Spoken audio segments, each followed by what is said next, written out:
Vocês só não contaram a verdade pro povo, né? Vocês estão cagando pra família Bolsonaro. Pessoal, eu acabo de receber um vídeo aqui do babaca lá de Ourinhos, lá do Sindicam.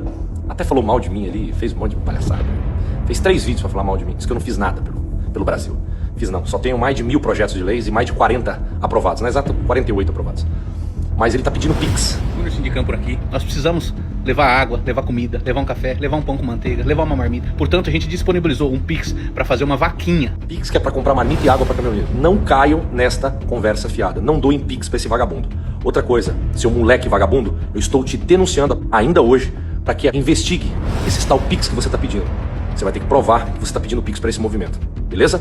Então, já que você quer ser o malandrão, o bonitão, vamos ver até onde você vai com essa sua palhaçada aí de pedir dinheiro. Eu já sei bem, você e aquele outro caminhoneiro babaca lá do meu estado, que tá aí fazendo videozinhos aqui em Brasília, são os heróis nacionais. Vocês só não contaram a verdade pro povo, né? Vocês estão cagando pra família Bolsonaro.